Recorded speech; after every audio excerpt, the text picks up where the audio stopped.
Hello everyone, welcome to English classes by Neeta. Students, आज हम पढ़ेंगे class 10th first flight book से lesson number 1 a letter to God.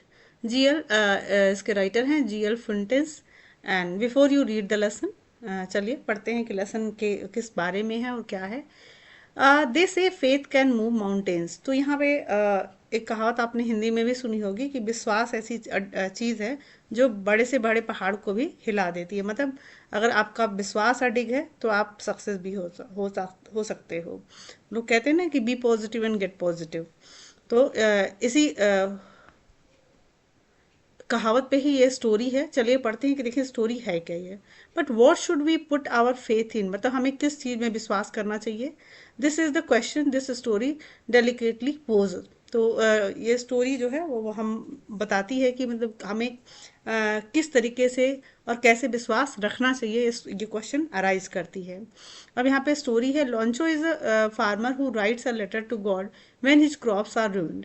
अब इसका जो मेन कैरेक्टर है स्टोरी का वो लॉन्चो है। और लॉन्चो एक किसान है जो एक भगवान को एक लेटर लिखता है जब उसकी फसल बर्बाद हो जाती है। Asking for 100 पैसोस। तो पैसोस एक करेंसी है। तो वो 100 पैसों के लिए वो गॉड को लेटर लिखता है। डज लॉन्चोज लेटर रीच गॉड, क्या लॉन्चो का जो लेटर है वो गॉड तक पहुंचता है। Does God send him the money, क्या भगवान उसके पास पैसे भेजते हैं। Think what your answer to these question would be. अब आप सोचो कि आपका मतलब क्वेश्चन के लिए जो ये क्वेश्चन है कि क्या लॉन्चो का लेटर गॉड के पास पहुंचता है या क्या गॉड ये पैसा लॉन्चो के पास भेजते हैं। तो इसके लिए आपका क्या आंसर हो सकता है। And guess how the story continue, और आप इस पे गेस भी करिए कि ये स्टोरी कैसे कंटिन्यू होगी, कैसे जारी रहेगी। Before you begin to read it, मतलब जैसे आप इसे पढ़ने से पहले आप थोड़ा इमेजिन करो कि ये स्टोरी कैसे और क्या है। चलिए स्टोरी पढ़ते हैं। हाँ, this story starts from the house the only one in the entire valley set on the crest of a low hill.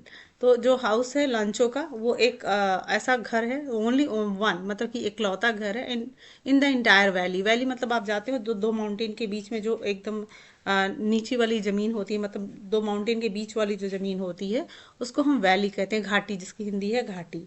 Set on the crest of a low hill, मतलब ये जो घर है लॉन्चो का वो क्रेस्ट मतलब होता है उसके दो पहाड़ियों के बीच में एक छोटी सी जो पहाड़ी होती है उसके ऊपर का जो साइड होता है, ऊपरी हिस्सा, उस पे उसका घर बना हुआ है। मतलब एक एक इकलौता घर है जो लांचो का है, जो दो पहाड़ियों के बीच में, घाटी के बीच में, और crest of the low hill मतलब कि उस पहाड़ियों के बीच में जो छोटी सी पहाड़ी है उसके ऊपरी हिस्से पे उसका घर बना हुआ है। From this height one could see the river and the field of ripe corn dotted with the flowers that always promised a good harvest। तो फ्रॉम दिस साइट मतलब इतनी ऊंचाई से जहाँ से उसका घर है वहाँ से वो कुड सी मतलब कोई भी देख सकता है नदियाँ। And the field of ripe corn, और वहाँ से उसके जो खेत हैं जो पके हुए फ्लावर्स और राइप कॉर्न से मतलब जो उसकी फसल पक चुकी है, और कुछ उसमें फ्लावर्स हैं जो that always promised a good harvest, जो कि हमेशा प्रॉमिस करते हैं कि वो एक अच्छी फसल देंगे। The only thing the earth needed was a downpour और एटलीस्ट अ शावर। बस एक जो ज़रूरत है थोड़ी सी, उसकी आवश्यकता थी कि थोड़ी सी बारिश हो जाए। Throughout the morning, Loncho, who knew his family fields intimately, he had done nothing else but see the sky towards the northeast। तो थ्रू आउट यानी कि पूरे मॉर्निंग लॉन्चो क्या करता है, हु न्यूज हिज फील्ड मतलब इंटीमेटली, मतलब अपने जो खेत है उसको बहुत अच्छी तरीके से, खेतों से परिचित है, अपने खेतों को बहुत अच्छे से जानता है।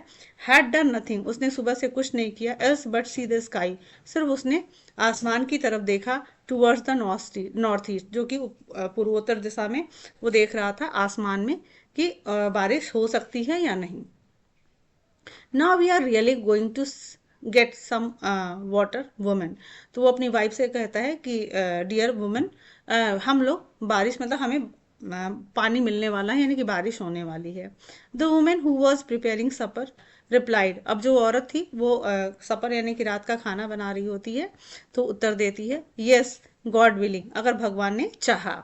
The older boys were working in the field, और जो उसका बड़ा बेटा है वो खेत में काम कर रहा होता है। While the smaller ones were playing near the house, और जो छोटा है वो उस घर के बगल में, मतलब उसके घर के बगल में वो खेल रहा होता है। Until the women call to them all, जब तक कि उसकी जो औरत है वो सबको बुलाती नहीं है। कम फॉर डिनर, मतलब रात का खाना खाने के लिए जब तक बुलाती नहीं है तब तक उसका जो बड़ा बेटा है वो खेत में काम करता रहता है, और छोटा जो बेटा है वो घर के बगल में खेल रहा होता है। It was during the meal that, और जब वो खाना खा रहे होते हैं, just as Lencho had predicted, जैसा कि लॉन्चो ने अभी एक भविष्यवाणी की थी, प्रिडिक्ट किया था, big drops of rain began to fall, मतलब बारिश की बड़ी बड़ी बूंदें गिरनी स्टार्ट हो जाती हैं। In the north east huge mountains of clouds could be seen appearing approaching, तो नॉर्थ ईस्ट है यानी कि पूर्वोत्तर की दिशा से बड़े बड़े माउंटेन, मतलब क्लाउड, माउंटेन्स ऑफ क्लाउड यानी कि पहाड़ों का बादलों का जो पहाड़ है उसको आते हुए, अप्रोचिंग मतलब कि इधर आते हुए, पास आते हुए दिखाई देते हैं। The air was fresh and sweet, हवा बहुत ताजी और स्वीट थी, मतलब मधुर लग रही थी। The man went out for no other reason than to have the pleasure of feeling the rain on his body, तो ये जो आदमी है यानी कि लॉन्चो घर के बाहर निकलता है इसलिए नहीं कि उस बारिश का आनंद ले सके, बल्कि वो बारिश को अपने शरीर पे महसूस कर सके, इसलिए बाहर निकलता है। And when he return he explain, और जब वो वापस आता है तो वो बोलता है, these are not rain drops falling from the sky, मतलब ये जो आसमान से बारिश की बूंदें गिर रही हैं, ये बारिश की बूंदें नहीं हैं। दे आर न्यू कॉइन्स, ये क्या है, ये नए नए सिक्के हैं, मतलब कॉइन्स हैं, करेंसी है। The big drops are 10 cent pieces and the little ones are 5, तो कहता है कि जो बड़ी बड़ी बूंदें हैं वो 10 सेंट पैसेज हैं, और जो छोटी बूंदें हैं वो 5 पैसेज हैं। With a satisfied expression, he regarded the field of ripe corn with its flowers draped in a curtain of rain. तो विथ अ सेटिस्फाइड एक्सप्रेशन मतलब वो संतुष्ट होते हुए, एक मतलब इमोशंस उसका जो आता है, एक्सप्रेशन आता, भाव आता है, वो रिगार्डेड द फील्ड्स, अपने फील्ड के बारे में बोलता है कि ऑफ राइप कॉर्न्स, जो पके हुए जो मक्के हैं, विथ इट्स फ्लावर्स, उसमें जो फूल हैं, draped in a curtain of rain, और कहता है कि जो मतलब उसकी जो पूरी फसल है वो बारिश के चादर से ढक गई है। But suddenly a strong wind began to blow, और लेकिन अचानक से ही स्ट्रॉन्ग विंड मतलब बहुत तेज से हवा चलने लगती है। And along with the rain very large hailstones began to fall, लेकिन उसी बारिश के साथ ही बड़े बड़े जो ओले हैं वो गिरने स्टार्ट हो जाते हैं। These truly did resemble new silver coins, अब ऐसे लग रहे थे जैसे ये चांदी के सिक्के, अभी बारिश को ये कहा जा रहा था कि वो 10 पैसे के सिक्के हैं और 5 पैसे के हैं, लेकिन अब जो बर्फ का जो ओला गिर रहा है उसको कहा जा रहा है कि ये चांदी के सिक्के जैसे प्रतीत हो रहे थे। द बॉयज एक्सपोजिंग दमसेल्फ, और जो लड़का था वो बाहर निकलता है, टू द रेन, बारिश में, ran out to collect the frozen pearls, तो वो उन फ्रोजन पर्ल्स मतलब जमे हुए मोतियों को इकट्ठा करने के लिए वो बाहर निकल जाता है। It is really getting bad now exclaim the man, अब वो आदमी फिर से एक्सक्लेम मतलब कि थोड़ा आश्चर्य बोलते हुए कहता है कि it is really getting bad now, अब ये खराब हो रहा है, मतलब अब मौसम खराब हो रहा है। I hope it passes quickly, मतलब वो मैं उम्मीद करता हूँ कि ये जल्दी ही खत्म हो जाएगा, मतलब ये जो ओला गिरना है वो बंद हो जाएगा। It did not pass quickly, लेकिन ये जल्दी खत्म नहीं होता है। For an hour the hell rain on the house, और पूरे 1 घंटे तक वो जो हेल है यानी कि ओला है पूरे घर पर गिरता रहता है। The garden, the hill side, the cornfield यानी कि बगीचे में, हिल साइड पहाड़ों पे, और कॉर्नफील्ड यानी कि मक्के के खेत में, ऑन द होल वैली और पूरी घाटी में। द फील्ड वॉज वाइट, अब पूरा मैदान क्या हो चुका था, सफ़ेद हो चुका था। As if covered with salt, जैसे लगता था कि वो नमक से ढक गया है। Not a leaf remain on the trees, अब पेड़ों पे एक भी पत्ते नहीं बचे थे। The corn was totally destroy, और जो उसका मक्के का फसल था वो पूरी तरीके से बर्बाद हो चुका था। The flowers were gone from the plants, और जो प्लांट्स पे जो फ्लावर्स लगे हुए थे वो भी नीचे गिर चुके थे। Lencho soul was filled with sadness, और लांचो का जो सोल था, आत्मा था, वो दुखी हो चुका था, मतलब दुख दुख से भर चुका था। वेन द स्टॉर्म हैड पास, और जब आंधी खत्म हो गई, he stood in the middle of the field, और तब वो अपने खेतों के बीच में खड़ा था। And said to his son, और अपने बेटों से कहता है, a plague of locusts would have left more than this. तो वो अपने बेटों से कहता है कि जो टिड्डियों का जो झुंड है, लुकट्स मतलब होता है टिड्डियों, मतलब वो जो खेत में फसल को बर्बाद करते हैं, तो कहता है जो टिड्डियों का झुंड है इस मतलब इससे मतलब इतना ज़्यादा नुकसान नहीं पहुंचाता, मतलब वो कुछ तो छोड़ कर जाते हैं। The hell has left nothing, लेकिन ये ओले ने कुछ भी खेत में नहीं छोड़ा है। This year we will have no corn, मतलब कि अब हमें इस साल कोई भी मक्का नहीं होगा। That night was a sorrowful one, अब वो ये जो रात थी उनके लिए बहुत दुखद थी। All our work for nothing, मतलब कि जो हमारा सारा जो मेहनत था वो बेकार हो गया है। There is no one who can help us, अब हमारी कोई भी मदद नहीं कर सकता। We will all go hungry this year, मतलब अब हम इस साल पूरे साल अब हम भूखे ही रहेंगे। अब यहाँ पे देखिए क्वेश्चन है oral comprehension check. What did Lencho hope for, तो लॉन्चो अच्छे फसल की का होप कर रहा था। Why did Lencho say the raindrops were like new coins, तो why did Lencho say the raindrops, Lencho raindrops को न्यू कॉइन्स क्यों कहता है, क्योंकि ये उसके लिए प्रीसियस होते हैं, और वो जो फसल है और ये जो बारिश की बूंदें हैं उस फसल को अच्छा कर सकती थी। How did the rain change what happen to Lencho's field, मतलब क्या रेंज क्या करता है, उस बर्फ में ओले पड़ने लगते हैं और जो लॉन्चो का फील्ड है वो बर्बाद हो जाता है। तो ऐसे ही क्वेश्चन है, आप इसको जो क्वेश्चन पढ़ेंगे तो आपका आंसर भी इसको मिलेगा। But in the hearts of all, अब यहाँ पे देखते हैं, but in the hearts of all who lived in that solitary house in the middle of the valley there was a single hope, help from God. अब but in the hearts of all, मतलब कि अब जो सबके दिल में, all who lived in that solitary house, मतलब उस इकलौते जो पूरे वैली में एक जो इकलौता घर था लॉन्चो का, उसमें जो रहने वाले लोग थे उनके दिलों में अब सिर्फ एक चीज थी, वो क्या थी, जो होप थी, आशा थी, वो क्या थी, there was a single hope, मतलब एक इकलौती जो आशा थी वो क्या थी, हेल्प फ्रॉम गॉड, मतलब अब भगवान ही उनकी मदद कर सकते हैं। Don't be so upset even though this seems like a total loss, remember no one dies of hunger. अब वो कहते हैं कि डोंट बी अपसेट, मतलब उदास मत हो, even though this seems like a total loss, मतलब ये देखने में लगता है, प्रतीत होता है कि ये पूरा हमारा नुकसान हो चुका है, हम टोटल लॉस में जा चुके हैं। रिमेंबर, याद रखो, no one dies of hunger, कोई भी भूख से नहीं मरता है। That is what they say, no one dies of hunger, मतलब वो कहता है कि लोग कहते, मतलब वो कहते हैं कि कोई भी भूख से नहीं मरता है, मतलब ये कमेंट है कि कोई भूख से नहीं मरता है। ऑल थ्रू द नाइट, पूरी रात, Lencho thought only of his one hope, मतलब वो पूरी रात अपने इस एक उम्मीद के बारे में सोचता रहा, द हेल्प ऑफ गॉड, यानी कि भगवान की मदद, मतलब वो पूरी रात अब सोच रहा था कि भगवान उसकी मदद करेंगे, कैसे करेंगे। Whose eyes as he had been instructed, जैसा कि उसकी आंखें उसको बता रही थी। सी एवरीथिंग, मतलब वो सब कुछ देख सकता था, even what is deep in one's conscience, मतलब कि whose eyes as had been instructed, मतलब कि जो गॉड की आंखें हैं वो सब कुछ देख सकती हैं। सी एवरीथिंग, सब कुछ, मतलब सारा सब के अंदर जा सकती हैं। Even what is deep in our conscience, मतलब हमारे मन में क्या है वो भी गॉड जान सकते हैं, गॉड उसको समझ सकते हैं। लैंचो was an ox of a man, अब एन ऑक्स ऑफ मैन एक आपका फ्रेज है कि मतलब ये एक इसको कहते हैं हार्ड वर्किंग। तो लॉन्चो एक हार्ड वर्किंग पर्सन था, मतलब बैल की तरह काम करने वाला था।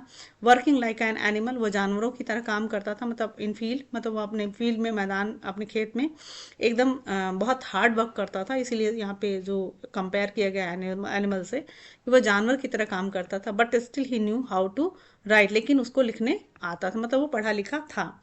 द फॉलोइंग संडे, मतलब अगले जो सुबह रविवार का दिन था, एट डे ब्रेक, जैसे ही सुबह होती है, he began to write a letter, वह एक लेटर लिखना शुरू करता है, which he himself would carry to town, और जिसको कि वो खुद शहर की तरफ लेकर जाता है, and place in the mail, और वो मेल को, मतलब वो उसको मेल करता है, मतलब भेजता है। It was nothing less than a letter to God, ये कुछ भी नहीं था, एक वो लेटर था जो गॉड को लिखा गया था। गॉड ही रोट, मतलब गॉड भगवान को के नाम से लेटर लिखता है। ही रोट, वो लिखता है, if you don't help me, मतलब यदि आप मेरी मदद नहीं करोगी, my family and I will go hungry this year, मतलब कि तब मैं और मेरा परिवार इस साल भूखे रहेंगे। I need 100 pesos in order to sow my field again and to live until the crops comes, मतलब वो लिखता है कि हमें 100 पैसोज की ज़रूरत है, और इसलिए ताकि मैं अपने खेत को दोबारा बो सकूं, और तब तक, जब तक कि मेरी फसल नहीं आती, तब तक मैं अपने आप को बचा सकूं, मतलब खाना खा सकूं। बिकॉज द हेल स्टॉर्म, मतलब उसके बाद बताता है क्योंकि ये सारा फसल मेरा हेल स्टॉर्म यानी कि ओले से खराब हो गया है। He wrote to God on the envelope, और उसके बाद से फिर वो एड्रेस करता है टू गॉड, मतलब हम लिखते हैं ना जब किसी को लेटर भेजते हैं तो एक एड्रेस डालते हैं टू, और जिसके पास भेजना होता है उसका एड्रेस लिखते हैं। तो वो किसका एड्रेस लिखता है? To God on the envelope, envelope पे टू गॉड लिखता है। Put the letter inside, और उसके अंदर वो लेटर डालता है। स्टिल ट्रबल्ड, और अभी भी मतलब उस परेशान है। वेंट टू डाउन, और जाने में उसको मतलब नीचे जाने में उसको दिक्कत होती है। एट द पोस्ट ऑफिस, वो पोस्ट ऑफिस जाता है। ही प्लेस अ स्टैम्प, एक स्टैम्प लेता है on the letter and dropped it into the mailbox, मतलब कि वो उस लेटर पे एक स्टैम्प को पेस्ट करता है और उसको मेल बॉक्स में डाल देता है, मतलब उसमें जो एक होता है ना बॉक्स, उसमें डाल देता है। One of the employees who was a postman and also help at the post office, अब वो एक जो एम्प्लॉय है वहाँ का कर्मचारी है, हु वॉज अ पोस्टमैन, जो कि पोस्टमैन मतलब जो वहाँ पे काम करता है, एंड ऑल्सो डाकिया जिसको कहते हैं, and also help at the post office, जो कि पोस्ट ऑफिस में मदद करता है। वेन टू हिज बॉस, वो बॉस के पास जाता है, लाफिंग हार्टली, मतलब जोर जोर से हंसता हुआ, and showed him the letter to God, और वो उनको लेटर दिखाता है जिसपे लिखा है लेटर टू गॉड, मतलब भगवान के लिए लेटर है, तो वो उसको दिखाता है। Never in this his career as a postman had he known that address, मतलब अपने पूरे कैरियर में, अपने जो उसके कार्यकाल में उसने ऐसा कोई लेटर, ऐसा कोई एड्रेस नहीं देखा था। The post master a fat, जो पोस्ट मास्टर था थोड़ा मोटा आदमी था। एमिएबल, एमिएबल मतलब होता है फ्रेंडली एंड प्लीजेंट, मतलब कि वो दोस्त जिसको कहते हैं बहुत ही अच्छे नेचर का पर्सन, तो वो फ्रेंडली एंड प्लीजेंट पर्सन था। Fellow also broke out laughing, थोड़ा मतलब उसको भी हंसी आती है जोर से। But almost immediately he turn serious, और लेकिन अचानक से फिर तुरंत ही वो सीरियस हो जाता है, गंभीर हो जाता है। Tapping the later on his desk, अपने डेस्क पे वो लेटर को पटकते हुए कमेंटेड, और उस पर कमेंट करता बोलता है, व्हाट फेथ, मतलब कितना विश्वास है, क्या विश्वास है। I wish I had the faith of the man who wrote this letter, मतलब वो कहता है कि काश मतलब मेरे पास भी इतना विश्वास होता जैसा कि इस लेटर लिखने वाले व्यक्ति के पास है। Starting up correspondence with God, मतलब कि इतना विश्वास है कि उसने गॉड को भी लेटर लिखना, मतलब उससे भी पत्र व्यवहार उसने स्टार्ट कर दिया। मतलब हमारे पास इतना उस व्यक्ति के पास इतना विश्वास है कि वो भगवान को भी लेटर लिख सकता है। काश मेरे पास भी इतना विश्वास होता भगवान के ऊपर। So in order not to shake the writer's faith in God, अब पोस्टमैन सोचता है कि नॉट टू सेक, मतलब कि उसका जो विश्वास है वो हिले ना, उसका विश्वास अडिग रहे और भगवान में। The post master came up, और वो पोस्ट मास्टर डाकिया जो है वो आता है विथ एन आइडिया, मतलब उसको एक दिमाग में एक आइडिया आता है। आंसर द लेटर, मतलब उस लेटर को वो आंसर करना चाहता है। But when he open it, लेकिन जब वो लेटर को खोलता है, it was evident that to answer it he needed something more than goodwill. अब वो मतलब उसमें जो लेटर है उसको देख के, एविडेंट मतलब साक्ष्य होता है, तो उसको देख के उसको समझ जाता है कि इसका आंसर देना मतलब समथिंग मोर देन गुडविल, मतलब कि अब ये उस आंसर करना चाहता तो सिर्फ आंसर ही करना नहीं था, उससे भी ज़्यादा कुछ उसमें उसको चाहिए था। मतलब उस लेटर का आंसर करने के लिए सिर्फ अच्छाई ही नहीं जरूरत थी, उसके अलावा भी बहुत कुछ ज़रूरत थी। इंक एंड पेपर की ज़रूरत नहीं थी, मतलब इंक और पेपर की, तो लेटर लिखने के लिए मान लीजिए हमें किसी को लेटर का आंसर करना है तो इंक और पेपर की ज़रूरत है, लेकिन यहाँ पे पोस्टमैन समझ जाता है कि सिर्फ इंक और पेपर की ज़रूरत नहीं है, अच्छाई की ज़रूरत नहीं है, इसके अलावा भी कुछ नीड है। तो आपको पता ही है कि उसने लेटर में भगवान से 100 पैसों की डिमांड की है। But he stuck to his resolution, लेकिन उसने जो अभी प्रतिज्ञा की थी वो उस पर दृढ़ रहता है। He ask for money from his employees, वो अपने कर्मचारियों से पैसे मांगता है। He himself give part of his salary, और वो खुद अपने सैलरी से कुछ हिस्सा, एक कुछ भाग वो देता है।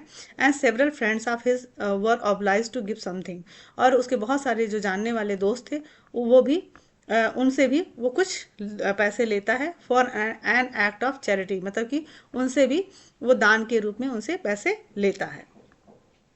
It was impossible for him to gather together the 100 pesos, अब गैदर टूगेदर द 100 पैसों, मतलब एक साथ उसको 100 पैसों से कलेक्ट करने में उसको असंभव हो रहा था। So he was able to send the farmer only a little more than half, इसलिए उस किसान को उसमें से आधे से कुछ ज़्यादा पैसे वो भेजने के लिए मतलब वो भेज पाता है। He put the money in an envelope, उस सारे पैसों को एक इन्वेलप में रखता है, एड्रेस टू लॉन्चो, और लॉन्चो का उस पर एड्रेस लिखता है, and with it a letter containing only a single word, और उस लेटर में एक वर्ड खाली वो लिखता है, वर्ड एज अ सिग्नेचर, जैसा कि उसमें साइन होता है गॉड, मतलब कि वो एक लेटर खाली लिखता है, उसमें लिखता है कि गॉड, मतलब गॉड ने सिग्नेचर किया और वो पैसे भेजे हैं। अब यहाँ पे again question is there, oral comprehension check, who और what did Lencho have faith in, what did he do, मतलब कि what did Lencho have faith in, मतलब लॉन्चो को किस पे विश्वास था, तो लॉन्चो को गॉड पे विश्वास था, he had faith in God, and he has written a letter to God. Who read the letter? Postman has read the letter. What did the postmaster do then?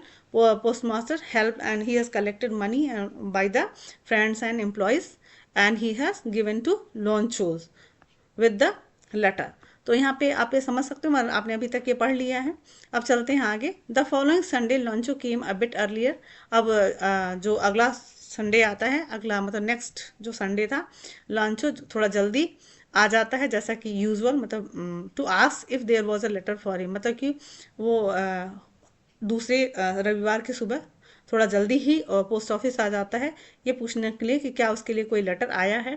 It was the postman himself who handed the letter, अब वो postman ही होता है जो उसको उसका letter handed, मतलब उसको हाथ में पकड़ाता है, to him while the postmaster, और उस समय जब पोस्ट मास्टर एक्सपीरियंसिंग, मतलब कि वो अनुभव कर रहा था, the containment of a man, containment मतलब होता संतुष्टि, मतलब कि सेटिस्फैक्शन, तो वो ये देखना चाहता था कि वो व्यक्ति कितना सेटिस्फाइड है, वो पैसे पाके, वो लेटर पाके, has perform a good deed, क्योंकि उसने एक बहुत अच्छा काम किया था पोस्टमैन ने, तो वो उस अनुभव, उस एक्सपीरियंस को, मतलब वो अनुभव करना चाहता था, अपनी संतुष्ट होना चाहता था कि उसने उसने एक अच्छा काम किया है, किसी नीडी पर्सन को हेल्प किया है, तो उसको देख रहा था। Looked on from his office, मतलब अपने ऑफिस से उसको देख रहा था।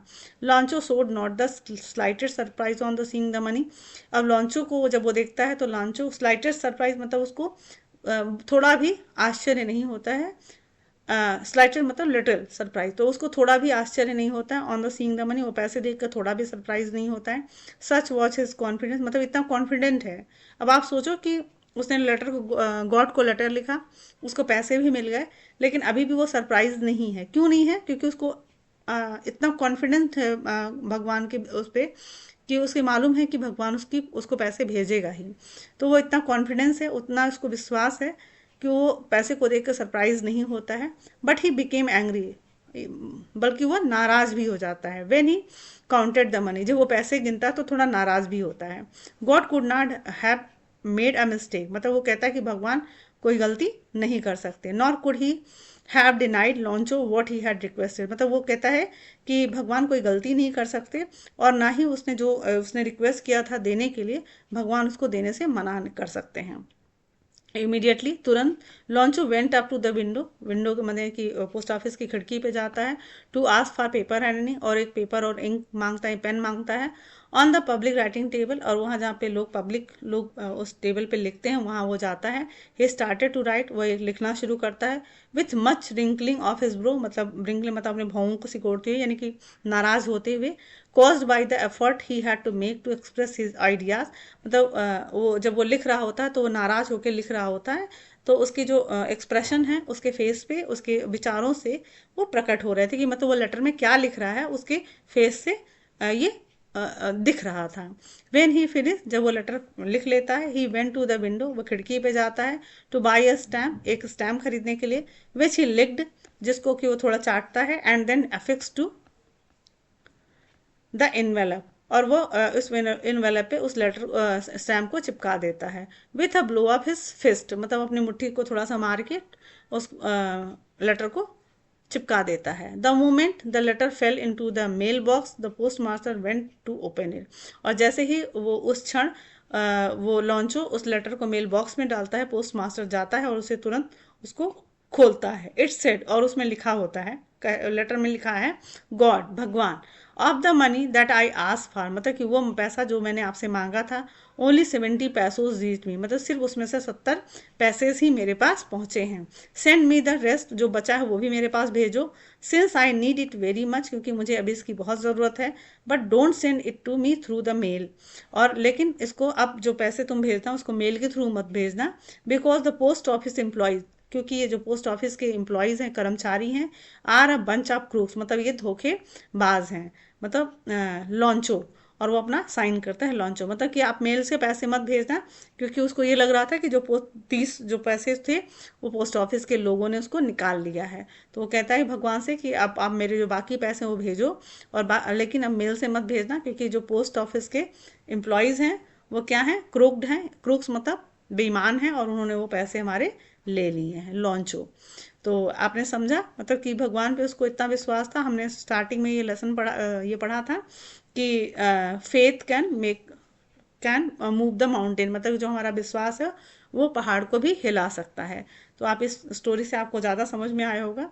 सो we should faith to God, and I think आपको ये स्टोरी बहुत अच्छे से समझ में आई होगी। So keep watching Anita classes, English classes bye Anita, and if you like, तो आपको ये वीडियो अगर पसंद आता है तो please like and share. Thank you for watching.